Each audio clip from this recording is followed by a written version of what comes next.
Starting on the journey of publishing your first book on Amazon KDP can feel like diving into the unknown, especially when it comes to filling in and optimizing your backend keywords. It's easy to feel overwhelmed and unsure of where to start, but don't you worry, because in this video, I'll be showing you exactly how to fill in the 7 backend keyword boxes using the homeschool planner niche as our example. Now, if you haven't seen my video that I did on my useful low content keyword strategy, feel free to check it out by clicking somewhere around this video. It should pop up now.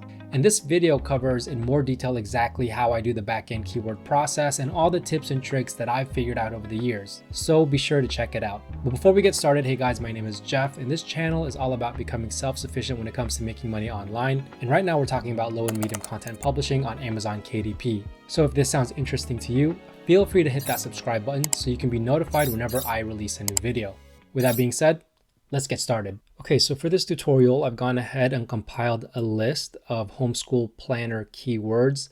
And this is a list of 216 keywords that we have to go through and see which ones we want to put into the 7 keyword boxes on the back end of Amazon KDP. Now, there's always confusion around this topic. So what I thought I'd do today was go through a resource that I've used and I still use to this day that helps me tackle this issue. And that is on Kindlepreneur's article on how to fill the 7 backend keywords on Amazon KDP. Now, this is where all the confusion comes in, because some people believe that you should only enter 1 keyword per box. Others believe that you should enter only 1 phrase per box. And then there are others that believe that you should fill in all 50 characters per box. So the question becomes, which one is it?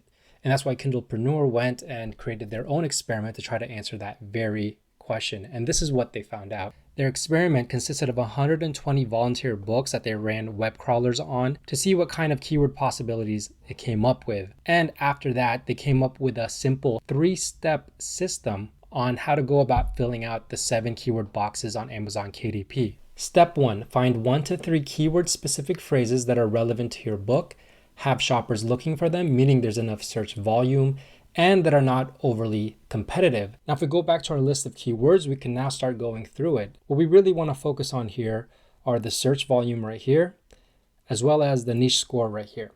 Now, the search volume is going to tell us whether it has demand and if it's too competitive or not competitive enough. And what do I mean by that?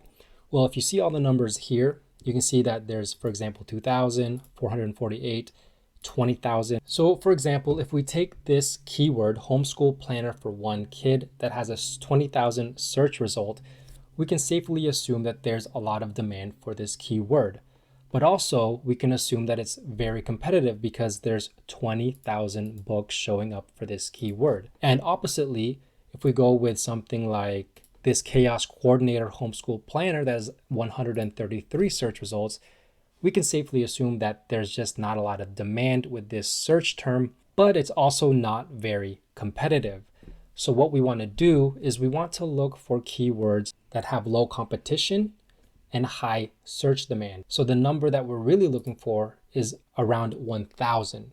Now, this is preference. This is up to you. You can go up to 2,000, 3,000, but I generally stick to 1,000 and below. Now, the niche score is very, very helpful because it'll tell us whether it's a good keyword and it's a good niche to enter into and to use for our title, subtitle, and the backend keywords. And so we want to make sure that our niche score here is 50 and above. So if we go through this list, let's go ahead and choose 1 to 3 specific keywords to put into our backend keywords on Amazon KDP. I see these 2 right here. Very similar, but I do see on this one where there's a space between home and school, the average BSR on the first page of all the books there is 37,276, which is a lot lower than the 119,000 of this one. So we're going to go ahead and choose this. So let's go ahead and copy this, go back to Amazon and paste that in the first box. And we're going to do this 2 more times. Okay, now I see something right here, homeschooling books for moms. It has a 1,000 search result. It has a good BSR on the first page, and it has a 60 niche score. So let's go ahead and use this one. Now we're going to find one more.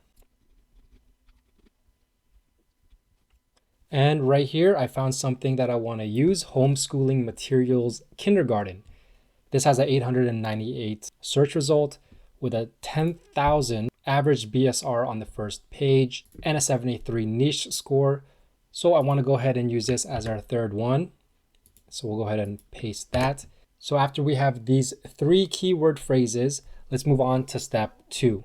So step 2 is to find 1 to 2 target specific categories. Now this is a newer strategy and it uses a program called Publisher Rocket to be able to access the categories keywords. Now you absolutely don't need to be using this in order to be successful finding keywords for your backend, but just in case you have Publisher Rocket, I'm going to go ahead and show you what it looks like. So if you open up Publisher Rocket, you're going to get this screen. The next thing you want to do is you want to go to category search right here. And once you're on category search, you can either search by books, Kindle, or Audible, or all, but we're going to search for books.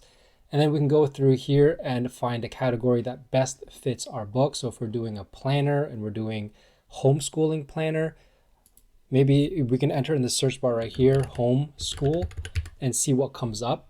And as you can see, there is a category for homeschool. So if we go and click right here on the keywords, it's going to bring us to this list of keywords for this category. And it's saying that we should choose 1 to 2 target specific categories from this list. So let's go ahead and choose 2 of them. Let's go with alternative education and personalized learning.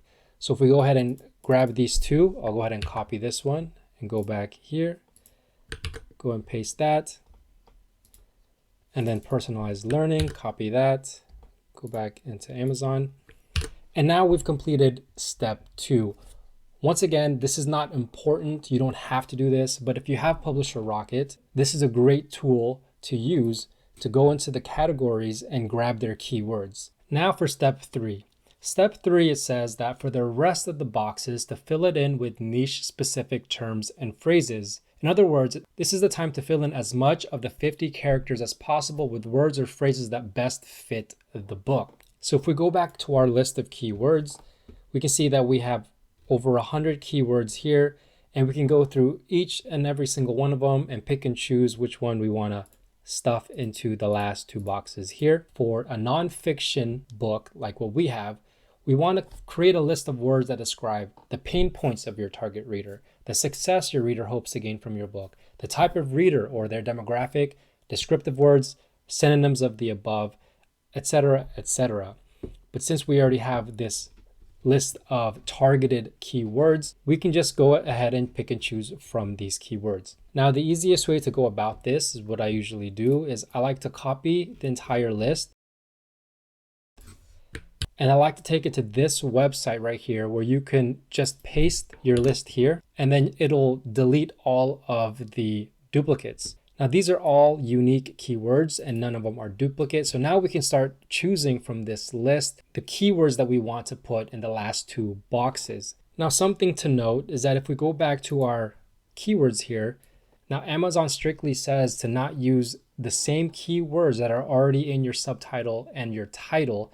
However, it turns out that from Kindlepreneur's findings, the authors did not get penalized for reusing a keyword that was in the title, subtitle, or elsewhere. But they also didn't get penalized if they had the same keyword in different boxes. But it also didn't help them either. So keep that in mind. So from this list, I'm just going to go ahead and choose as many keywords as I can to fit in the 50 characters.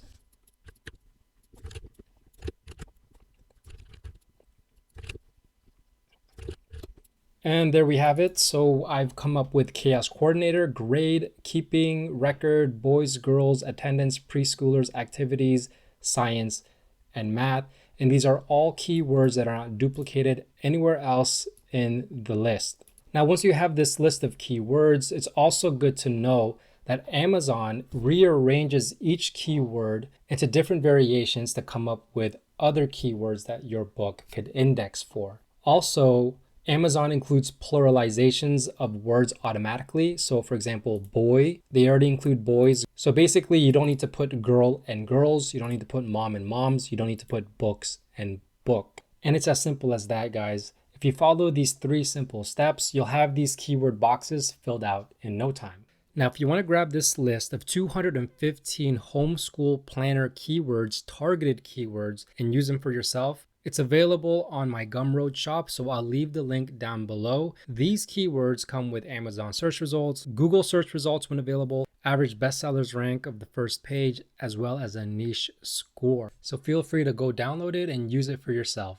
With that being said, that's it for today's video. I hope you found this tutorial helpful and hopefully you're able to implement it into your KDP low and medium content publishing. Let me know in the comments below if you have any questions, and let me know what kind of video you want to see me do next. If you enjoyed this video, please don't forget to give it a big thumbs up, and don't forget to subscribe and turn on that notification bell for more content like this. Thanks for watching. Bye for now.